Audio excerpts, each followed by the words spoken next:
Excuse me. You know God loves bass guitar. When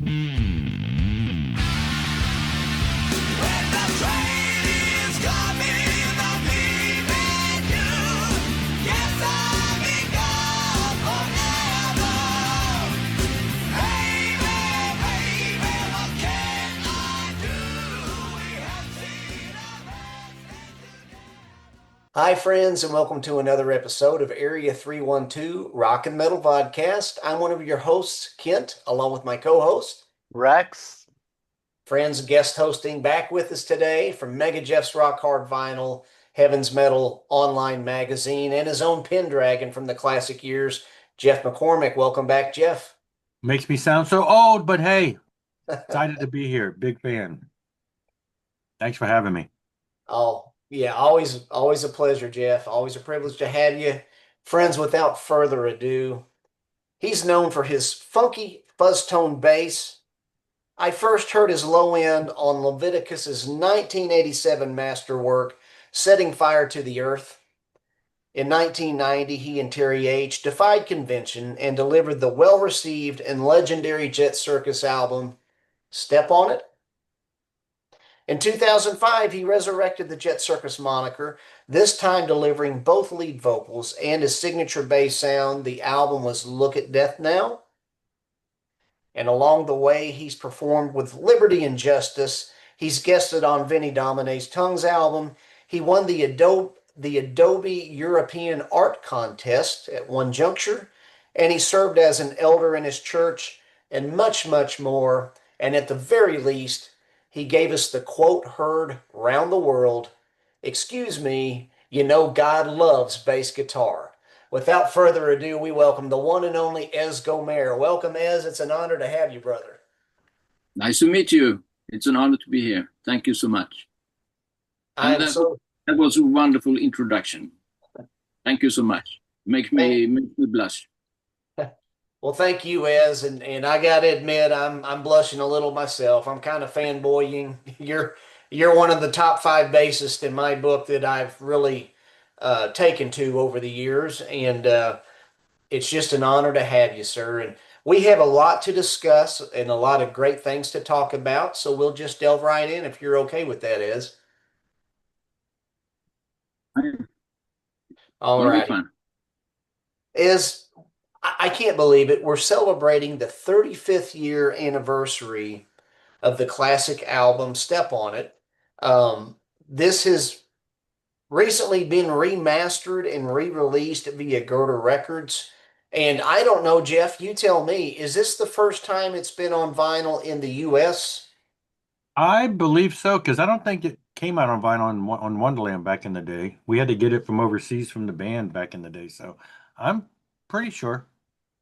You know, Ez, can you believe it's been 35 years since that album? No, actually, it went fast. Really. Certainly. Yeah, and I didn't count the years, so I didn't even think of it. So it was around the time, but you can maybe bring it up with the Gerder agreement we just made. Yes. Brought to my mind it was 35 years ago. Felt like maybe 20. Time goes fast. Well, it's been 22 decades since this album. Yeah. You know, as you mentioned, Gerder. Now, friends, when this airs, it'll have been a little bit, but Gerder is currently today. By the way, is the 22nd of November, 2025. Gerder is recently they put out a deluxe edition. It's yet to be released as of this date, but it's completely remastered, completely revamped with extras, including 3 bonus songs, and we'll get into those here in a second. But you can go over to Gerder. They also have some copies of the hard to find Look at Death Now album for a great price. But anyway, when you and Terry H were making this album, because honestly, in its day, in 1990, this album really didn't sound like anything else. You could put it in the hard rock / metal, classic metal department, but you all had your own twist to it. It wasn't, connect the dots, follow the numbers. It was your stamp. Yeah. Did you and Terry H know back in the day that you all had something special and unique on your hands when crafting that album? You mean when we made it during the recording? Well, I felt it as early as we began writing songs together. It was kind of freedom in the songwriting, and we had a good time. And it was bouncing back and forth in styles, and we just put in nice stuff there, and we had a laugh. But sometimes when I read about it myself, it looks like we were out to make a big experiment out of music, and it wasn't really. I just for this re-release of the album, I wrote the story of the making, and I said it was nothing at all like two crazy scientists making experiments. It was more like two happy musicians without any limits, and of course we knew that we sounded like nothing else, and that was kind of our joy. Yeah, well, it was a joyful album, and friends, viewers out there, I had the pleasure of Ez and I had a little meetup yesterday, a little test run to make sure things would be okay because uh, he's in the EU and we're here in the US, and so um, where I went to college at, Step on It was like the party album, and I had my best friend who's now with the Lord, my best friend in college. I remember him headbanging to Victory Dance, and I'm like, how is my buddy Greg not getting whiplash? But truly, there was nothing at that time that sounded quite like the Step on It album.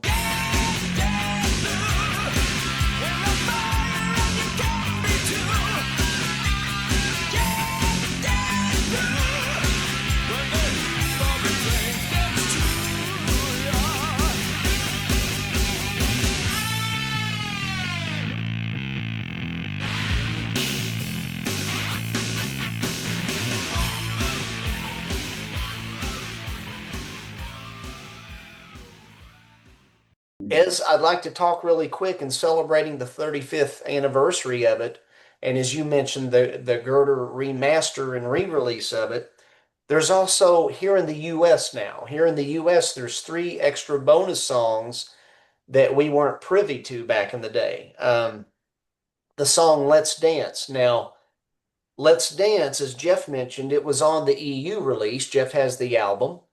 Why was Right? that not released here in the US back in the day, out of curiosity, is? Yeah, maybe could have been that the time limit was something. I don't know if yeah. Otherwise, we made 2 cover songs, Bebopalula and Let's Dance, and the German Pilar deal was the first, so we picked that first to go out on a vinyl. Then when it was withdrawn, maybe I get back to that, but mastering sounded not good, really bad. So it was a break of the contract to not let us okay the master files before product.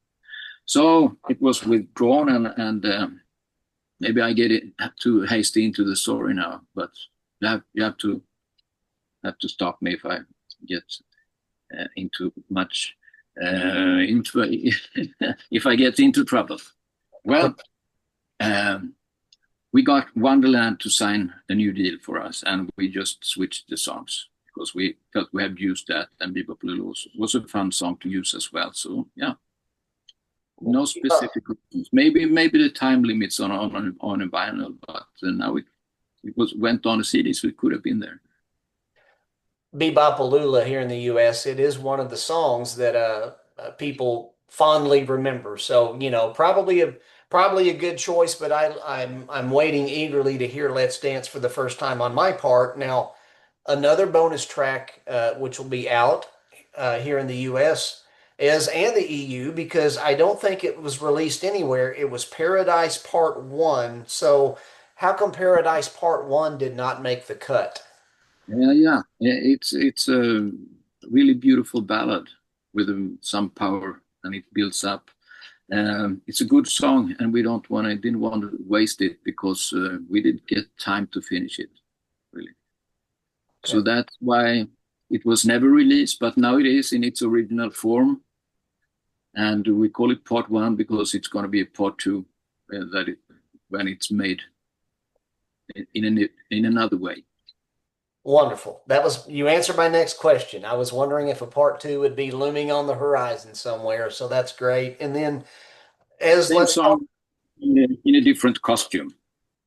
Very cool. Same song. Yeah. It's going to be different.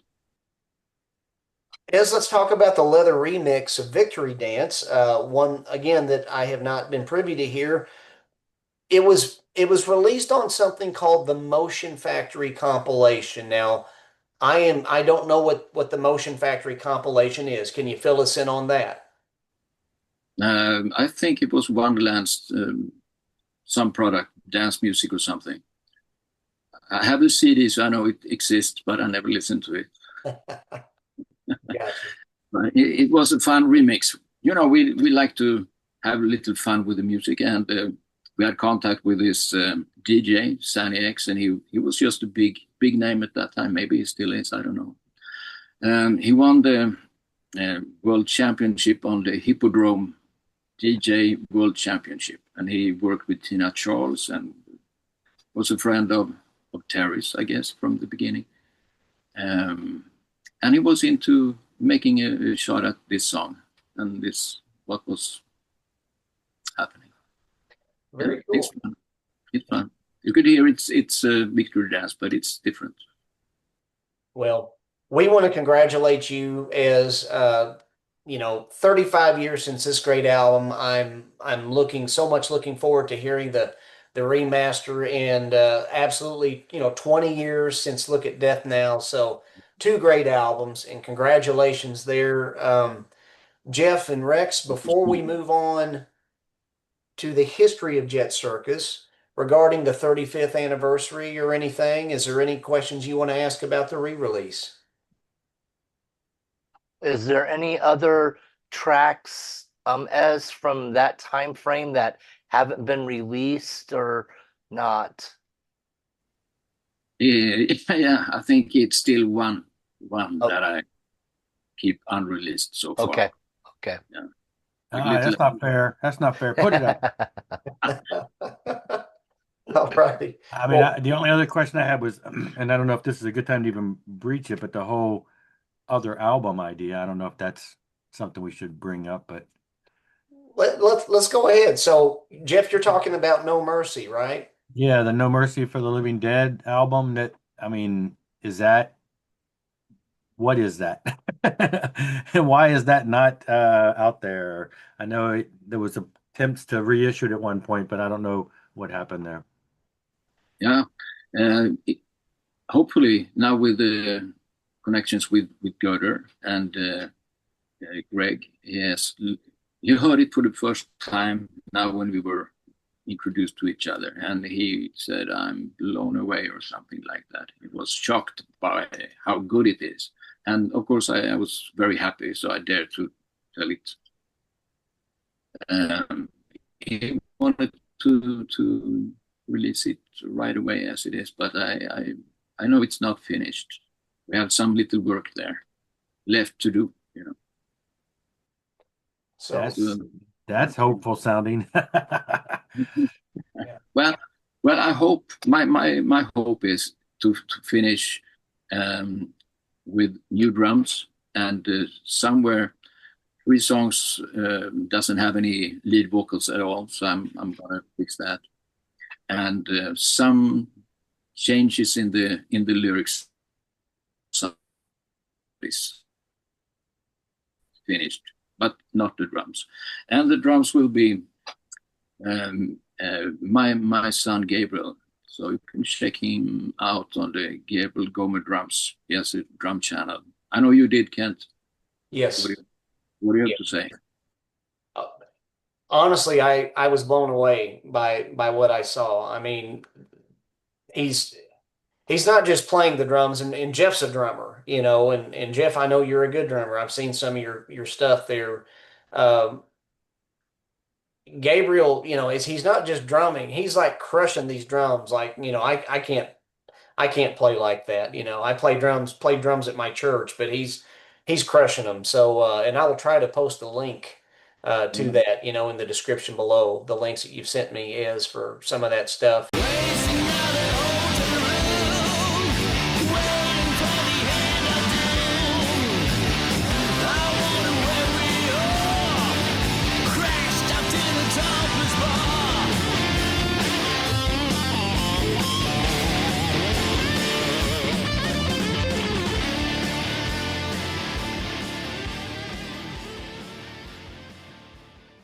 Talk about while we're at this juncture for No Mercy. So I think as what you were telling is it's a very strong possibility that we could see a future release of that. And then Gabriel, you're going to incorporate him on the Yeah. songs that need drums apart from the drum machine.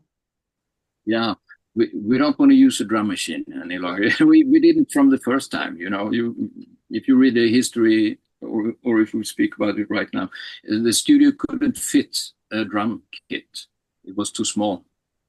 So we just had to go with what we had, and it was a drum machine. I wondered about that because I remember back in the day when you all released something that said, and this time there's real drums. And I Mm. mean, this is all pre-internet stuff. And, we saw this and it has, this little George on drums. And I didn't at the time Yeah. think it was a drum machine. I just thought, okay, cool. And then I saw you all make that comment about it's going to be something about new music. And this time with real drums. And I'm like, he wasn't on that. There was no real drums. I mean, he was in the promo pictures. I got the promo picture back in the day of you on the motorcycles and stuff. And I'm like, there was a drummer in all these pictures. Did he not play? So I never quite understood that. No, that's right. Yeah, we were doing shows at that time, and we were a three-piece band when we were playing live, and he was the latest to get into the band. Me and Terry was for a long time, and we wrote all the material. And I bought this Kawai R100 drum machine and made some simple, basic drum patterns to have something to play bass and guitar while we were writing songs. But we never thought it was going to follow us in the studio. But the studio we could hook up with, it was too small for a drum kit. It was a synth-based studio. And we had some problems with fitting my bass cabinet as well, and so on. But so we had to stick to the reprogramming, and that was the drummer's role, to program it in a better way, where it needed. Yeah, so that's why. So next thing was the No Mercy album. We kept on using the drum machine as just for writing songs, and it was right after we had released and toured with the Step on It album. We got back in the studio and were kind of high hopes, and everything was funny and nice, but we lacked the right support from the record company, and Terry got a little tired of the whole situation. I was also, but he kind of never really wanted to get back to the album any longer. So he left, and I waited actually 10 years before I were thinking of something else, namely to make a solo album. That was later the Look at Death Now album. So I started to do my solo thing to inspire maybe Terry to get back into the studio, and we can have some fun and make another Jet Circus album, or even finalize the No Mercy album. But it never happened. Instead, he said he wanted to quit. So he didn't care what I did with the album, and so I'm gonna release it as soon as I can do it in the right way. Is he, I mean, where's he in the picture now? Have you talked to him recently? I get the impression, I made this joke when we were talking to the last guy in Sweden. I'm like, there's only like 10 of y'all musicians over there, right? So you all know each other. So, but it seems like there's so many people working together. But no, is there, I mean, do you stay in contact with him much at all, or is he totally out of the picture? Oh, I'm sorry, we don't.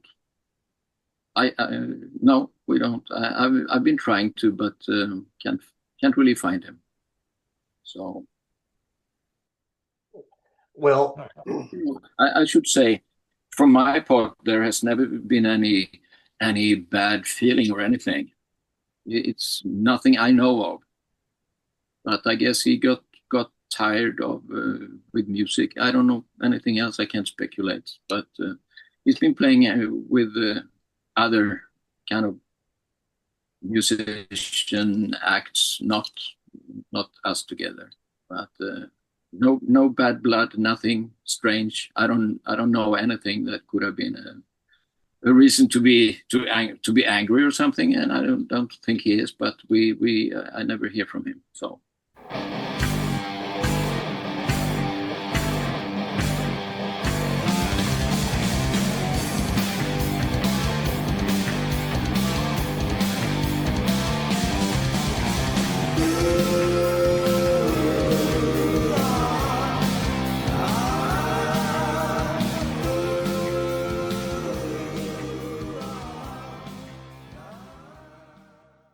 Terry had a wonderful voice. Loved him and you with Setting Fire to the Earth by Leviticus. That was my first encounter of the both of you, Ez.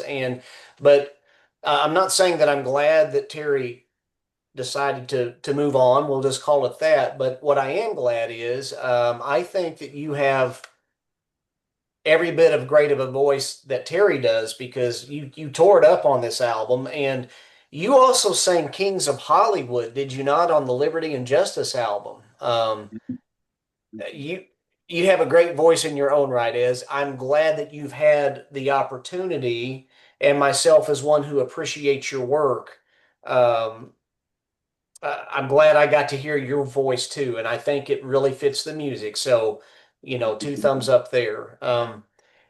Much. It's a very nice thing to say. So I'm honored. Thank you so much.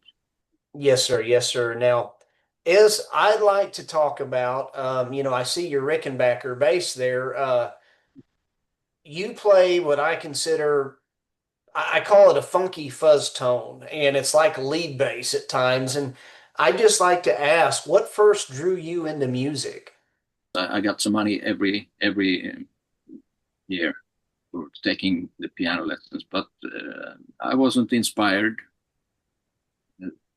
Kind of grumpy old Danish man. He wasn't nice to talk to, and I didn't understand what he was meaning with all the terminology. But I played some, Sound of Music and some simple Mozart stuff, kind of getting somewhere, but not really. So I decided to quit with the piano when I guess I was 13 or 14. Played for 5 years. Can't play piano now. But I, in different ways, got interested in bass guitar.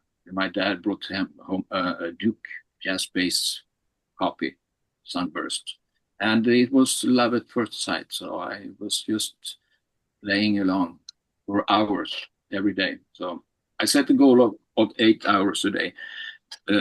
Most of the time I could do it, and I brought my bass to school, and I played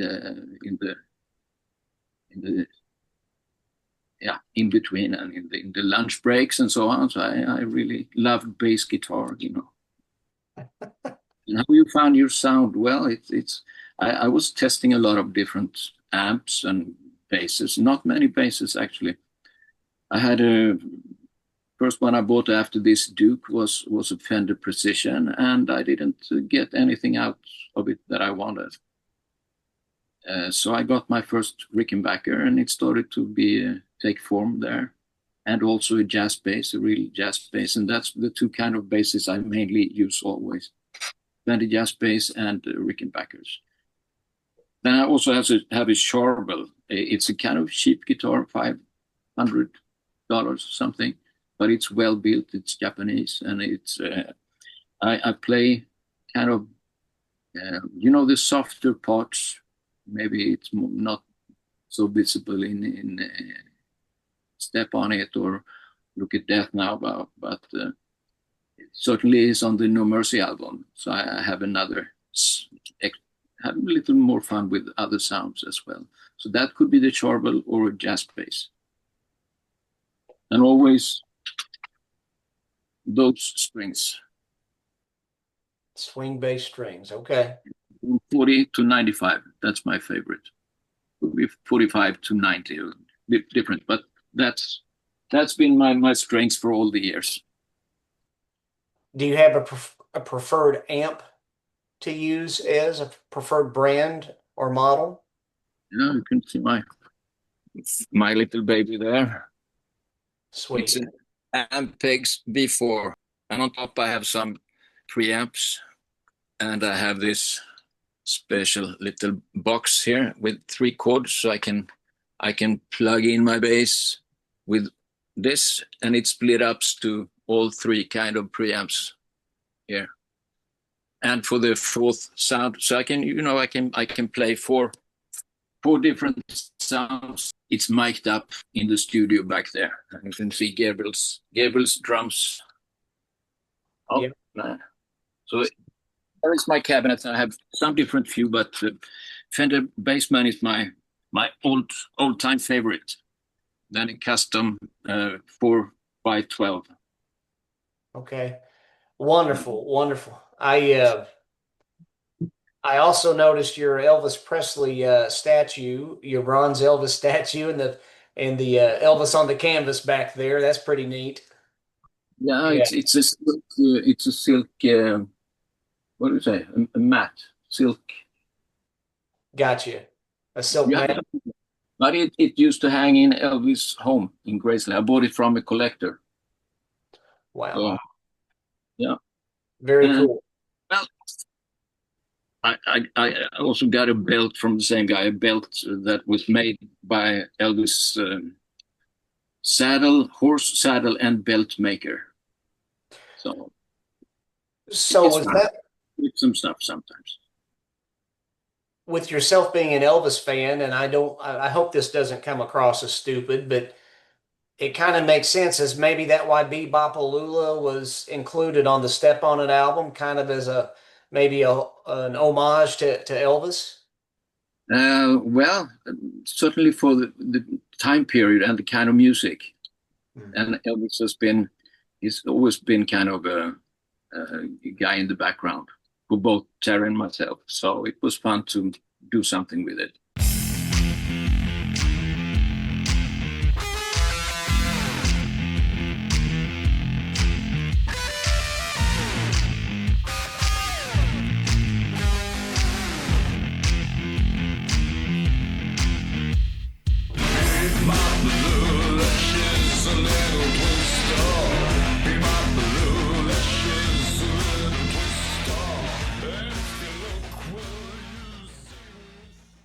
Maybe I should say I was working a couple of years after the Look at Death album with laboratorying with doing an Elvis album, actually, but not sounding like Elvis, sounding like myself. So I made vocals out of 40, 35, 40 Elvis songs. And my idea was to rearrange them from the bottom up. I sang to good karaoke files, you could say, but it was probably the original band. It was fantastic.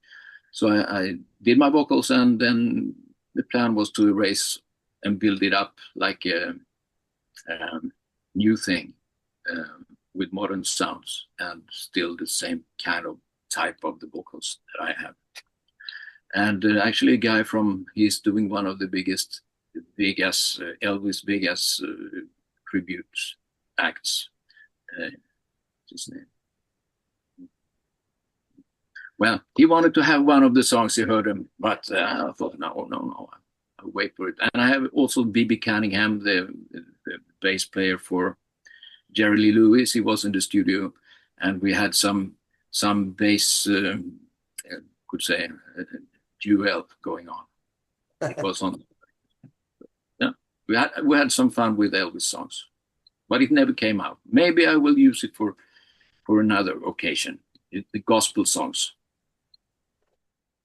Is prior to Leviticus in 1986, when you first joined up with them, what were some of the other bands that you may have been in, and what were some of the styles that you were doing during your earliest years as a musician?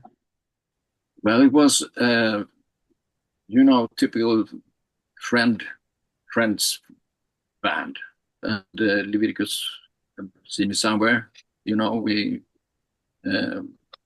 Björn called me up and asked if I wanted to go for an audition, but I wasn't interested because I've started my advertising agency, and before I did that, I took it seriously before the Lord in prayer, because it was a big step to quit on the agency I worked for to start my own thing. So I prayed a lot, and I wanted to have the Lord's peace in my heart. And when I got it, I said, okay, I go for that. And I still run that company. But Björn called me up and they wanted me to come to an audition. I said, I just started my advertising agency, so I guess I can't do both things in a good way. So no, thank you. And kind of strange anyhow, because I always wanted to be in a band. But maybe the struggle and with all the bad feeling in a band, I wasn't interested for the moment of struggling with the band, not even Leviticus. So I said, no, thank you. And he said, okay, understand, but maybe we don't have to shut the door completely, do we? Can I call you again? And he said, you're welcome, but you could expect the same answer. Yeah. So we did that one more time and one more time. So 3 times I said no, and no, thank you, I should say. We're going to want to be polite as well. All right. Then something happened inside myself. I thought maybe I can do this anyhow. And it felt like some way I can be at service for the Lord. So I called Björn up this time and I said, okay, let's make an audition. And he said, okay, that's fun. And Terry Haw, because he's from Gothenburg, same as me, he was already in the band. So I was going to meet him as well at the audition. And I already knew him as a guitar player from the beginning. We were talking about that a bit yesterday, Kent, you and I, because I knew Terry as a guitar player. He was kind of got a name for himself and worked only as a guitar player with other good lead vocalists in those small bands. But he started to sing, and I've heard him sing one time, and he got along. 2 vinyls with me to bring home and rehearse, and in 2 weeks we were going on a tour in Norway. It was kind of flying start. Flames of fire.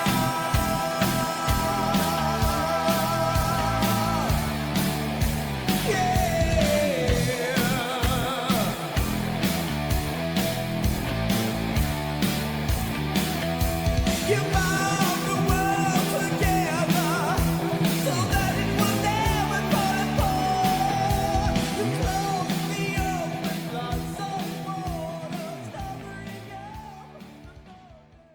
Ez, I want to get in just a little bit more with your Leviticus years with setting fire to the earth, you and Terry. But you also made mention about, having your advertising agency and praying to the Lord about direction and things. I'd like to ask, Ez, when did your relationship with Jesus the Christ begin? Right from when I was a little kid, because I had Christian parents, and it was totally natural for me that Jesus is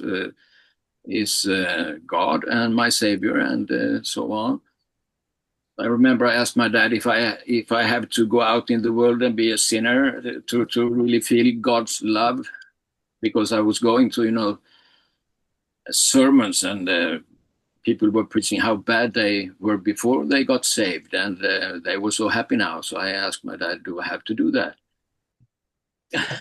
To be happy. Go out in the world and sin so you To be happy. No. My dad was a fine, very brilliant man. He said, absolutely not. You should know that you're completely in the hands of Jesus. And I felt I was. Then,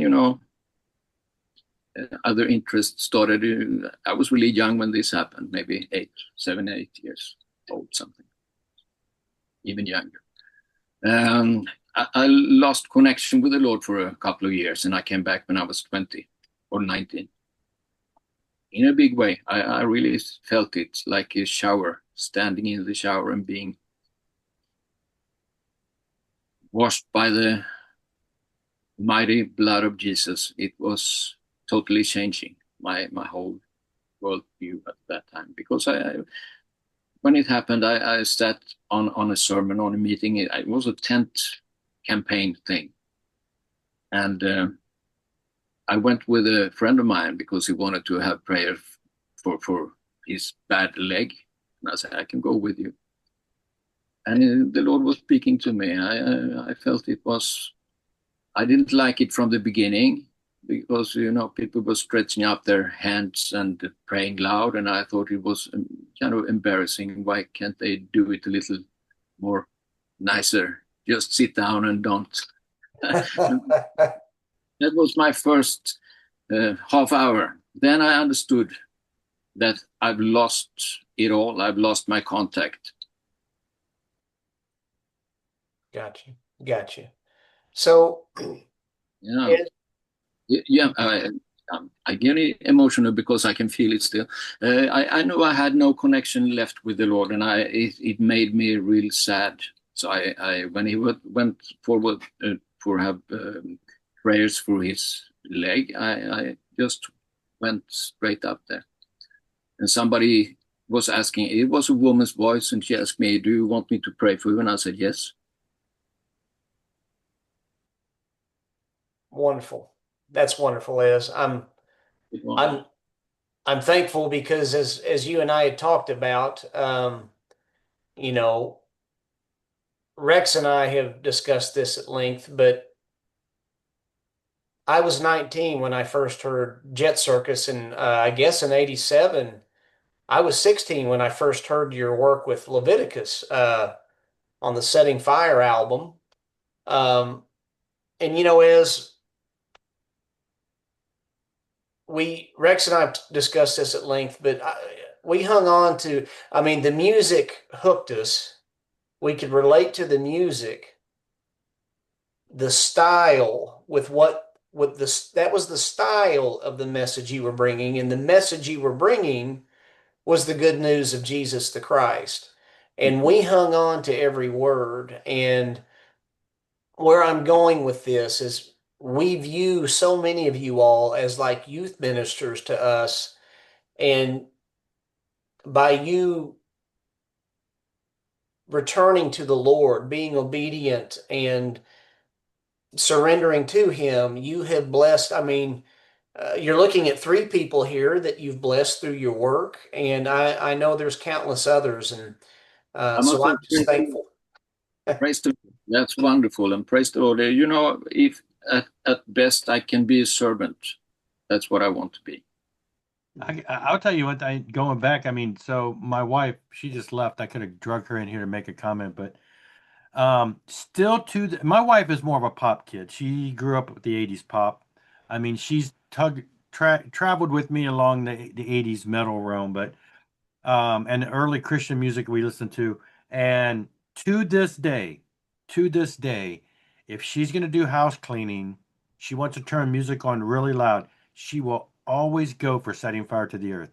That is Oh, still one of her favorite albums. And mainly it's a lot of it's the lyrics. It's like they're singing right out of the Bible, but she just will just crank that album. And that is, we loved it back when it came out.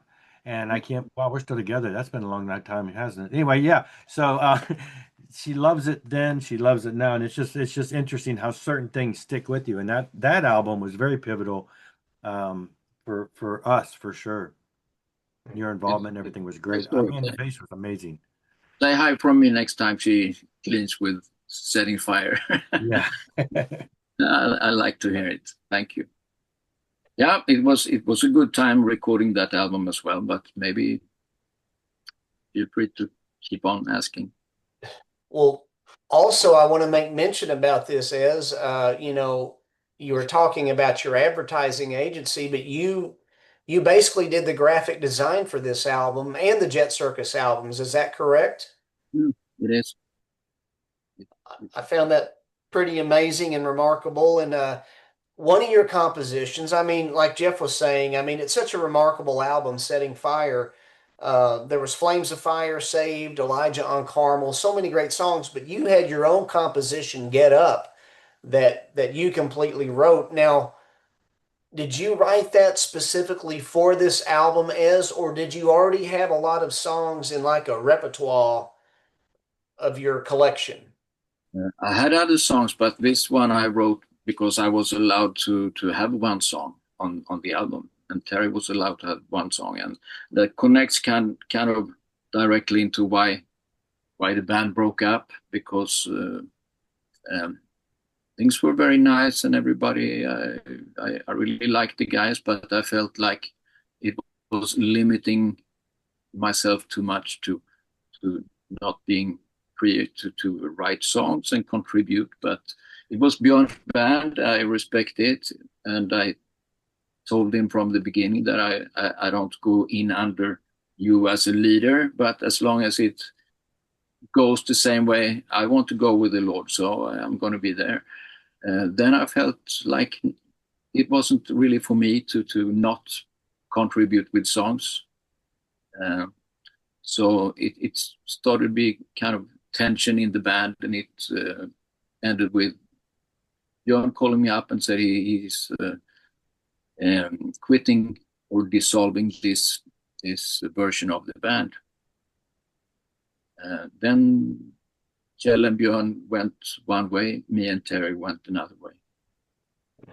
But Terry and myself, we felt like kind of the tension in Leviticus the last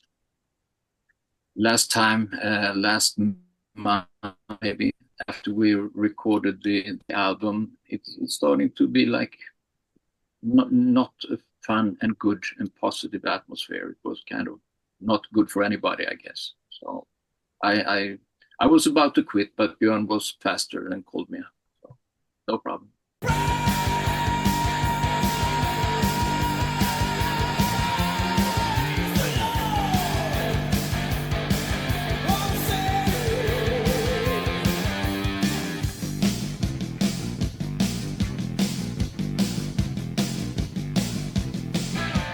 And this happened in the last day. I pour out my spirit on all people.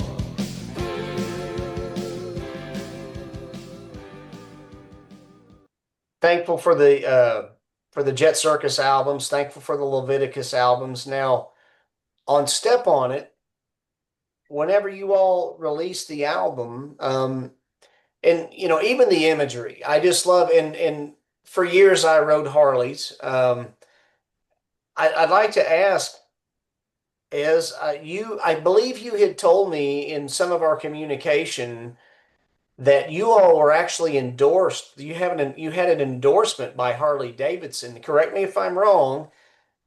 If that's true, that was like a major accomplishment back then. Tell me about that. Okay, yeah, it started in Sweden with endorsement by the Harley Davidson Motor Clothes, and he liked us, and we were endorsed with jackets and boots and stuff, and it was absolutely fantastic. And then when we went over to the tour for the new album, they set up a meeting. This Swedish Harley Davidson Motor Clothes company set up a meeting in Milwaukee to meet the big guy directly under Willie G or something. Yeah, Willie G. remember, I could be wrong, but he was really the big boss for this kind of stuff. And I had 15 minutes for now to be thinking, and he said, "You're kind of cocky. You're from Sweden, aren't you?" And I said, "Yeah, kind of cocky of you to come here and ask for stuff. I like that." It was fun. And he said, well, I can't. We are selling everything we can sell, so I can't really. But you can have the same deal as, and he was shouting for his secretary. What's the name? What's the name of the guys? Aerosmith. He said, yeah, you can have the same deal as Aerosmith.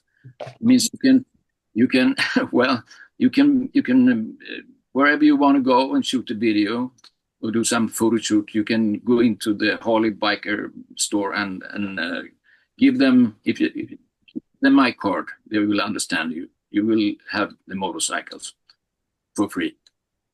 And I think I still have it in my wallet so far. Maybe it's Time for a new motorcycle.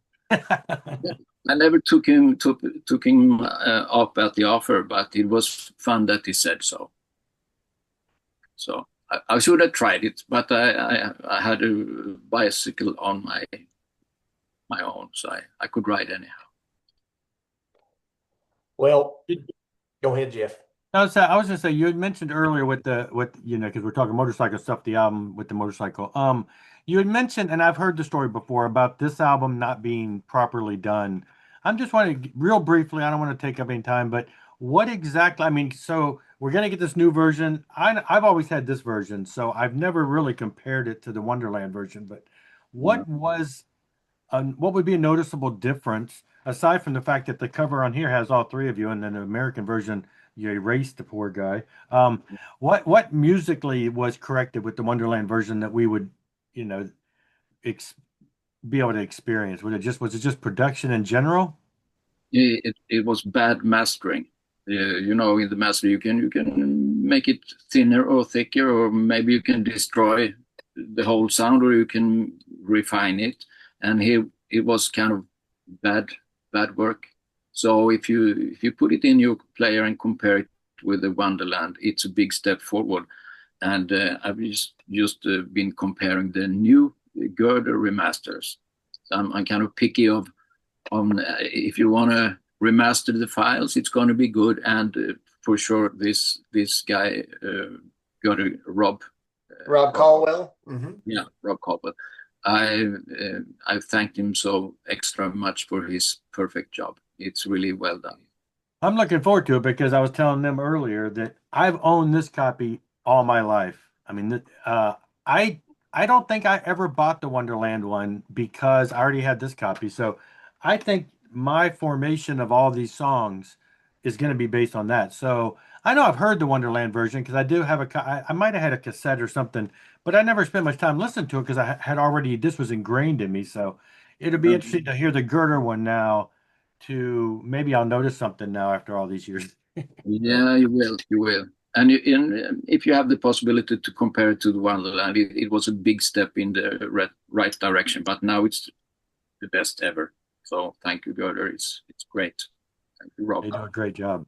I'm going to have to go back now, Jeff, and I'm going to be honest. I was totally oblivious to the EU version until doing my research. I had no idea all these years because I just saw Jet Circus, the album back in '90, and I'm like, okay, these guys look tough. They look metal. It looks like something I want to delve into, and by golly, it's Ez Gomér.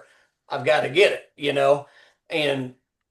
but I didn't know there was an EU version in the age before social media, right? And the internet. Who knew? Yeah. I don't even know how I knew. I must have found out about it from maybe some magazine must have had it because we had to order from overseas. And actually, it came out in '89, so this is actually 26th anniversary now. But it's the 25th of Wonderland. But right. And yeah, like I said, I ordered the vinyl. I picked up when I got back into vinyl a couple years ago. I was shocked to find a copy of that for a really good price. The CD I've had since the day. The original vinyl and the 7-inch for Let's Dance and all that I had bought all that, I guess, probably directly from the band back in the day. That was the only way we knew how to get it. It was, I guess, a year later Wonderland did it, but by then I'm like, I already got it. So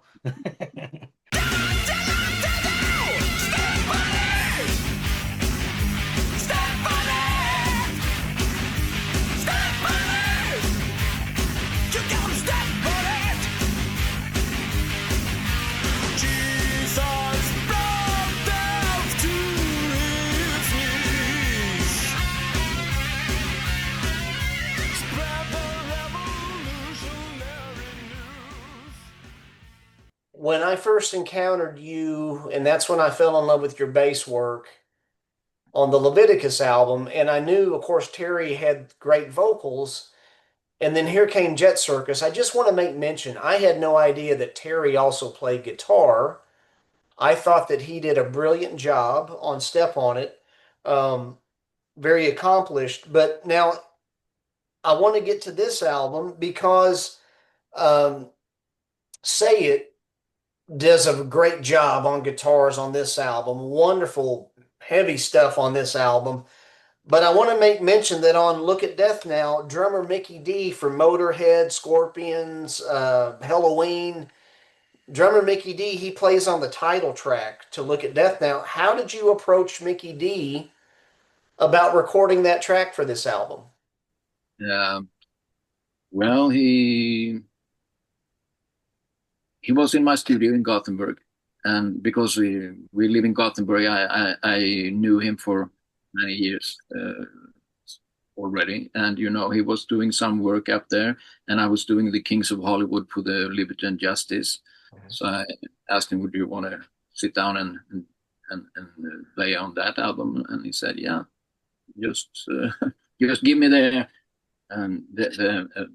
proper listening, and let's go to work." So I had to I had to buy a new amp for the headphones. He wanted to have it loud, and that's good. And at the same time, we did the Look at Death Now drum track. Mhm. So yeah, because we know each other, and we are actually neighbors, but he wasn't at that time. We Gotcha. see Gotcha. it on and off, but not hanging out really like that. But we bump into each other, and he's very nice guy. It's wonderful to hear. And, you know, as I made mention to you the other day, so there was this long hiatus from Step On It. And, we kind of discovered the history. There was a follow-up album in the works, and then things kind of happened. And then so I was so elated, and I really enjoyed this album when it came out. I'm like, Jet Circus is back, more bass from Ez, and of course your lead vocals I really like. And then there was silence again. And I'm like, come on, you're killing me, Ez. However, as doing the research, it wasn't that you were not playing music because you perform bass. Torbjorn, we had the distinct pleasure of interviewing him about Veni Domine and his Cell 9 band, and you performed bass on the songs October and Stay With Me from Veni Domine's 2007 Tongues album. So talk to me about your friend Torbjorn approaching you about laying down some bass tracks for that album. Yeah, we're good friends, and we talk kind of frequently. And at that time, they didn't have a bass player, so it was very natural. As we're good friends, he asked, "Can you maybe do two songs?" And I said, "Of course." And he sent me the songs he picked out. There was other bass, including himself. He played bass on one track, I guess, or two maybe. And there was two other guys. And I did it. He had to wait for a long time. He was almost saying, I need to have it tomorrow, otherwise I'm going to do it myself." And I said, "Okay." So it was a night shift. I did it in the nighttime. And I had fun. I had wah-wah, wah pedal, and I was going for it. Really fun. I again, just me being a little small town boy, and at that time just knowing that I loved music and not playing anything at the time, but I just want to make mention is that when I first heard your bass work, especially on the Jet Circus album, with that fuzz tone that you use, I thought it was like a down-tuned guitar. I thought I was hearing a guitar at the time. I'd never heard a bass represented the way that you represented what could be done with the bass at the time. So very unique, very unique. Yeah, thanks. And well, I don't use pedals. It's natural distortion. People think I've got a rack of pedals, but I don't. I never could get a good sound out of distortion sound out of pedal. I can use like compressor and delay and stuff like that when I want to play like more beautiful stuff. But the distortion sound comes from my fingers to start with, because you have to attack it, and then the strings carry some sound, and my amp and the cabinet and the miking. So it just crank it up, have a good EQ, and really loud. I have to stress the speakers a bit. So that's what it is. It's a clean from the bass out to the mic. No pedals. Take a look at this now. Take a deep breath now. Yeah, that green face will love to get me. High stake, but roll the dice. Can't clean the mess I'm making. Tears rolling from my eyes. I'm callous what I'm making it all. Where's my friend Paige now? Is it too late now? Yeah, reaching out for I can say something more about that. It's you have to I have a very long sustain, and it doesn't work to play every style with it. It's got to be those fast moving heavy tracks that I can use that sound on. Otherwise I have to go for like the jazz bass and a totally other sound because it's a long tone and it's a very noisy one. So right. Yeah. Now, all I was doing was I recall when I was talking about getting this stuff from overseas, I'm thinking I might have got them for the magazine, and then I remembered that they were in the magazine with the promo picture and stuff. And I'm like, I'm thinking I did review that in the magazine. This is my old Pendragon back in the day. So, but and I still have that promo photo. But yeah, I'm like, that's how I probably got all that stuff from overseas, was they sent it. Rather than knowing how to track it down. So I don't know. It was just one of those things got in my mind, and I'm like, I'm gonna go get my magazine. And I sent it to you. I was the only person sending stuff. So that probably was, and I got this in the picture. And, yeah, I had the 7-inch single too at that point, but back when I first got rid of my vinyl stuff, I guess I passed that on. And now I'm like on the search for it again. I'm like, that's like the missing pieces, that original 7-inch that I had back in the day, the nostalgia. Yeah, okay. Yeah. And the picture you had there in the magazine, it's a color picture, and actually Girder, they got a couple of shirts from me, and they're having I saw the shirts. Yeah. Oh, it's the same picture on the shirts, and it's from one original batch I still have. So Very cool. Very cool. Talk to me about some other musical projects you've been involved with. You had some near misses. We'll call them near misses along the way. I think that there was a brush with almost joining the band Jerusalem, being in Dick Wagner's band. Dick being, of course, having had connections with Alice Cooper. There was Tony Carey with Rainbow and Planet P Project. The Fall of Vegas with Joey Knight. Talk to me about some of those interactions that you had along your journey. yeah, okay. With Jerusalem was nothing else than when their first bass player quit, and Gothenburg is not very big, and my church was opposing other side of the road, the church where Jerusalem was founded or grounded. So I knew the band very good from the early beginning, and their bass player quit, and I saw an ad in the local paper, and I understood this was Jerusalem that was looking for a bass player. And I was 16, so I lifted the phone and called, and it was Dan Tibel, the organ player. He was answering, and I said I was looking for the job, and he said, "Oh, well, too bad, but we already found the bass player. So thank you very much." Wasn't closer than that, but I've shared it with Ulf and just have a little laugh. But I'm very thankful because I think they have had the right persons all along, and I wouldn't fit. I go in another direction. But I really like Ulf and the band. Good guys. Yeah. Mm-hmm. Can you imagine dancing the head of serpent with Ez on bass? Can you imagine what that could have been? That's such a powerful album. It's so like their peak. I can imagine. Yeah. Well, and Dick Wagner, it was a friend of mine who was playing in Dick Wagner's band, and so I got a mail from Dick, or maybe if it was when I still was on Facebook. He approached me and said, my guitar player, rhythm guitar player, he's been talking very nicely of you, and I wonder, could you come over and join the band? We're going to go out on a tour. And I was humbled, of course.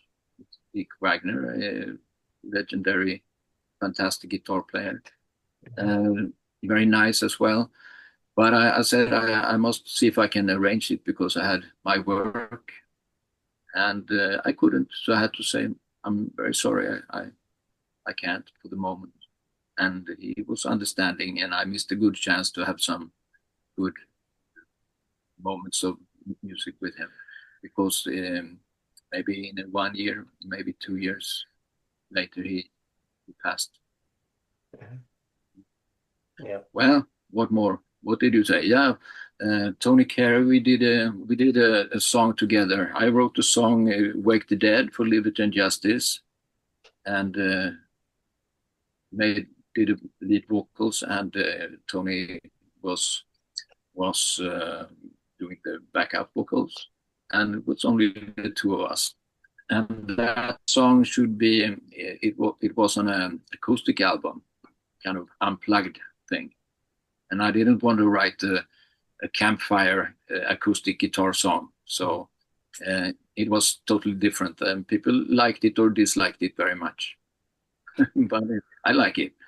So it was me and Tony. And afterwards he said, well, I've been thinking about starting a hard rock act. Do you have any, what do you say, on bass, me on keyboard, and do you have any drummer or guitar player? So I got a number. I talked to Said. He liked the idea, and Said is, of course, the guitar player we talked about there on the Look at Death album. And I also got the number for Yngwie Malmsteen's drummer, one of the Johansson brothers. And he was also interested. But then, a Rainbow new version started, and Tony was occupied with it. And then he quit, and he also had some health problems, so it never happened. But it was a good talk. It made me like the idea as well. So, did you mention anything more? There was the Fall of Vegas too with Joey Knight that you all. Yeah, very nice guys, and we still keep in contact, and talk sometimes now and then. Very nice, Ron and Joey. Those were the guys I knew from the beginning, and we still keep in contact. But the band never took off. I played bass for one song, but I think there was some struggle between the other guys. It never happened anything.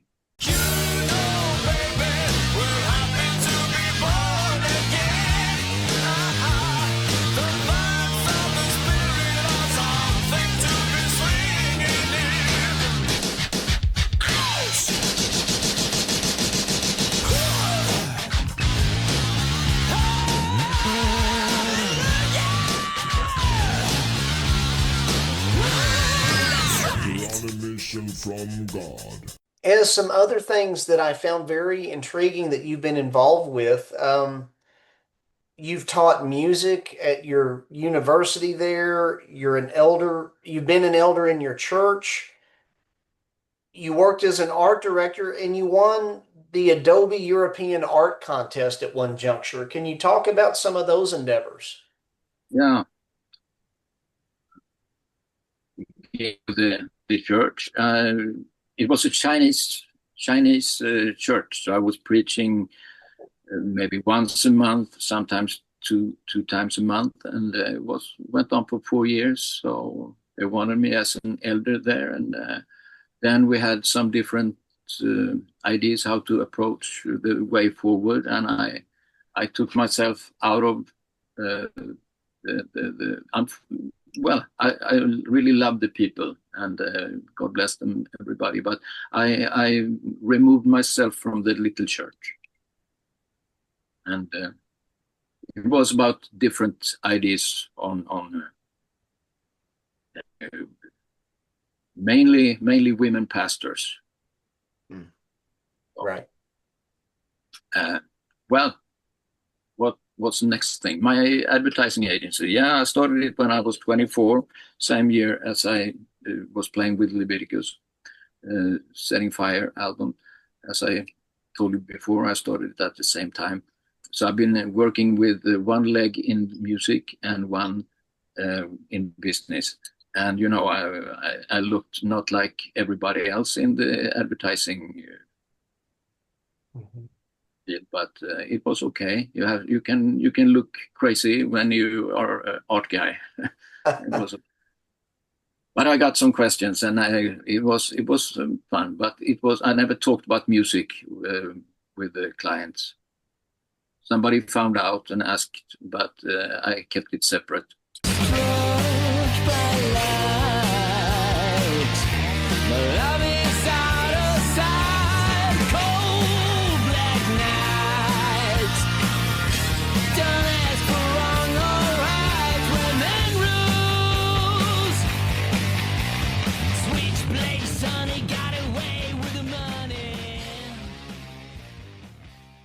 The Adobe European Art Contest that you won. Can you reiterate what you were saying? Yeah, okay. They announced a competition, European competition, and I later heard it was 700 different competitors. And I usually don't do competitions, but a good friend of mine said, send in some stuff. And I was working, with Photoshop and a lot of different programs, and I hesitated to send it in. But he said, "Come on, we are going on a lunch. Send it in. Let's go." Okay, yeah. Then 2 weeks later, I won the first prize, so I had to go to Edinburgh and have a nice party with everybody. Yeah, so it was nice. And then I worked a little for Adobe afterwards to create their slogan at the time: "If you can dream it, you can do it." So it was a good thing. But well, in music you never hear about that, because I keep it separate and two different things. Then you mentioned about the teacher thing. I got approached from Högskolan Skövde, and they wanted to have a guy like me that was business minded and also had some success in writing songs. So they thought this guy would be the right guy, and I thought maybe I don't have the time, but I liked the idea to test it out, see if I liked it. So 1 year I was a teacher at the university at Högskolan Skövde, and composition and immaterial rights was what they wanted me to do. Because they argue that musicians they're going to meet business, but they're never business minded. They're happy if they can have their name on a poster or in record shop somewhere. So, but they need to know a little bit more of how to think business. So that's why they contacted me. It was fun, but 1 year was enough. As if I can ask a question, are you still in the advertising business or not? Yes. Okay. Okay. So, yeah. So sometimes it keeps me from making music. I don't know what is best, but it's, frankly Gotcha. speaking, music never gave me any money.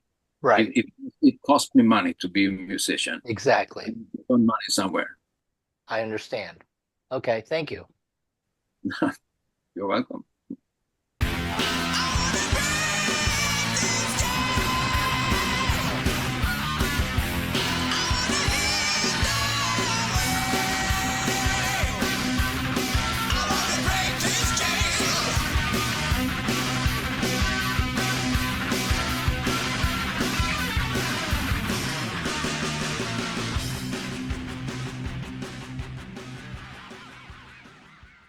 So guys, I'm kind of looking at the time and we might be nearing the closeout here in a little bit, but Jeff and Rex, before we kind of enter the closeout portion, any other Jet Circus or Leviticus or just general questions for Ez? Well, will we, I know you were talking about Tony there, but will we see new music of some sort from you maybe in the future, Ez, or not? Thank you for asking. I hope so, because I've been writing a lot of songs. I guess I have 29 songs in my head and something like 5 going on in the system here in the studio. Okay. So I would like so. Cool. But I need a guitar player, so maybe Hmm. I announce that now. I need to have a good guitar player. We talked to this one guy from that Veni Domine band. He's a guitar player, right? Yeah. We discussed that. And they obviously live close by because there's only 10 musicians over there. So yeah. Well, Torby is a good friend and a fantastic guitar player, and we actually have done some work together just for my music as well. But he's kind of busy, and I don't want to have pressure on anybody. But I know he would love to do it, and we've done some. And but I can't occupy him for a longer period, and to really get into it, it would be nice to have a person that is more available for a longer period. Then you can start up the wheels and get going. But it's super nice, good, great guitar player as well. As along that lines of you searching for the right guitar player for new music to unfold, are you strictly looking for somebody in the Gothenburg area or where you're at, or are you also open to any U.S. musicians of like-minded faith in music who might be willing to come over there to meet you? Well, to make it simple, we can. I'm interested of wherever you are. We can just have meetings like this and send files. It's Right. on a distance, it's perfect as well. So just the right guy, the right heart and guitar playing. And just to make it clear, because we mentioned Torb, Jeff did just a minute ago, and we've talked about that. And there are different wonderful guitarists of all varieties. What style of guitarist would you be looking for the material that you choose to create?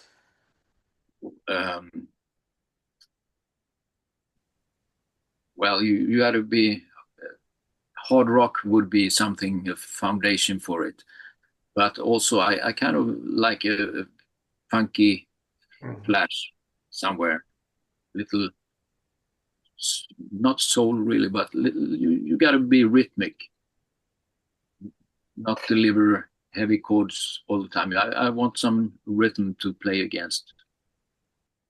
Gotcha. No Gotcha. That's the simplest way I can explain it. And I'm showing my ineptitude here as a non-musician. It's like I keep forgetting that people can send files now. I mean, that makes it so a lot simpler. So, there you go. Jeff, Rex, any other questions for Ez?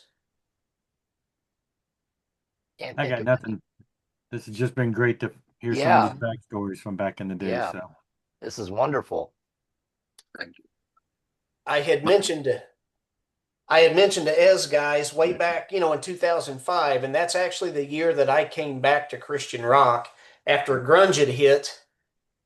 I just reverted back to the old bands that I was listening to and but then around 2005, guys, you remember, here comes Jet Circus again. Here comes Saint, with a new album or two, and a few of those other classic bands. Striper had come back, around that time. So here I am as a fan, and my interest has peaked. And I had friended Ez on MySpace. Y'all remember MySpace? Yeah. I probably still have an account out there somewhere. I If had it exists. friended Ez, and he sent me a message. But Ez was very kind to me. But all to say, guys, since Area 312 first started up 5 seasons ago now, I searched diligently to try to find Ez, and he was nowhere to be found. I mean, I'm like, where did this iconic bassist go to? And Ez had told me since 2014, he chose to kind of disappear, But I just want to say, number one, I want to thank Torbjorn when he gave us the Veni Domine interview, because I begged him. Jeff, you were there. You were with us. That's right. That's why when he said he could put you in contact with Ez, I'm like, I want to be there. Right. I want to be there. So I want to thank Torb for just being such a great big brother and hooking us up. And Ez, I can't thank you enough. This has been kind of a pinch me moment getting to fellowship with you. Thank you, sir. You, sir. I'm happy to be here with you all three guys, and it was good friendship from the start with Kent. As soon as you were very very nice in your approach, I felt the warmth and the interest and everything you want to feel to go ahead and talk to this guy. So you do a great job, and Jeff and Rex as well. Nice to meet you, and God bless your ministry, or whatever we call it. I explained to Kent yesterday. Ministry kind of rings like a big, almost like a big church, but whatever you do for the Lord, God bless it. Well, thank you, Ez. And yes, we just wish for the artists to share of their journey, because we feel like you all, compared to the mainstream who plays in the similar fashion, but because of your faith, oftentimes you all weren't given the platforms. We're thankful for the Pendragon, Jeff back in the day, giving you a platform, and for Doug Van Pelt from Heaven's Metal and Kevin Carruthers from White Throne. And we're just trying to give a platform for the artists to share of their journey in music and their faith in the Lord with the message. And so thank you, Ez. And I'd like to ask at this juncture, Ez, if you could make a brief statement to leave a lasting impression with your friends out there who've appreciated your music and your ministry, what would you wish to tell them? Thank you so much to begin with.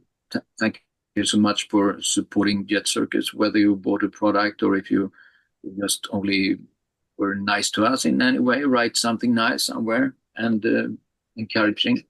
I see both sorts. So thank you. And if you're a Christian, I'm speaking to myself, keep on going with the Lord and keep asking for his guidance and ask for his peace. And we also know that he wants us to drink from his well. So this is how I think for myself. I want to drink the water that gives everlasting life, that is pouring out from the inside. drink from his wealth. So we don't drink from the world's sour wells. Mm. And so that's encouraging me. And if I can encourage somebody else to stick with the Lord, he's never let anybody down. And if you're not a Christian and you feel like the Christian message is ringing bell, you're getting drawn to it, ask Jesus to show himself to you, and I know he will, because it's all about believing in him and you will be saved. There's no bad people, too good or too bad. We're all the same, and believing in Jesus, that's the difference for eternity. So God bless you, and thank you so much. And who else can I thank? Girder Music and Greg and Kent. So you know I thank you because it's really your work that made this 35th anniversary edition of Step On It is out there. So Kent, you're the hero here. Thank you so much. Thank you, Kent. You did a great job. Who else? Yeah, the Girder crew, and I thank you guys, Rex and Jeff. Thank you so much. And my family, I always want to thank my family, my beautiful wife, Svatja, and my kids, Alice and Gabriel. They are always supporting me. And Kent, I didn't really disappear. I just disappeared from the social platforms, Facebook mainly. And I was there for a couple of years, and I got fed up with it. So I lifted myself out from that thing. Well, I'm so glad to not only to be able just to meet your acquaintance, Ez, but I'm so glad to see wonderful blessings happening to you right now. And I think Jeff and Rex and myself and other, I know we don't use the word fans, but those who appreciate your music, and your ministry, excited about potential new Jet Circus material coming out in the future. I'm just so stoked about that.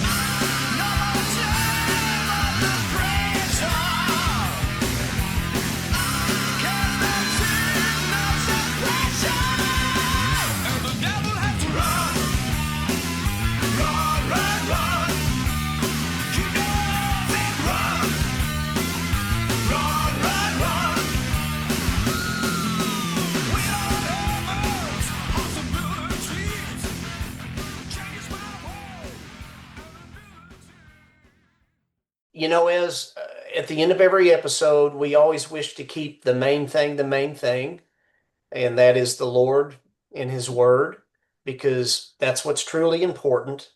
And so we always read a very brief portion of Scripture which correlates with something from the band, whether an album, song, or a title or something. But it begs the question here, the question is this: does God really love bass guitar? There's an answer to that, and that answer is in Psalm 33, 1 through 3, and that's the message from home. And here's what it says. Psalm 33, 1 through 3, sing joyfully to the Lord, you righteous. It is fitting for the upright to praise him. Praise the Lord with the harp. Make music to him on the 10-stringed lyre. Sing to him a new song. Play skillfully and shout for joy. And as the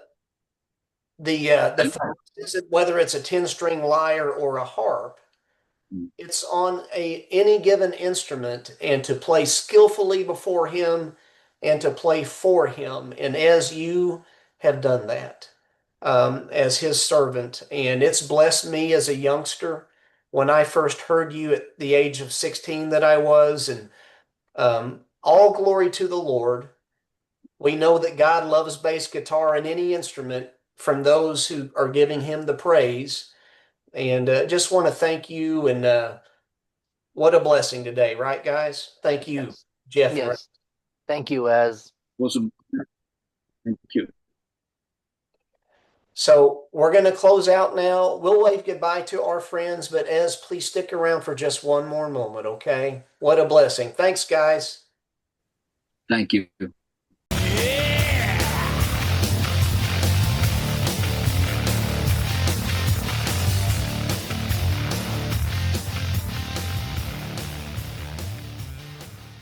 Excuse me. You know, God loves bass guitar.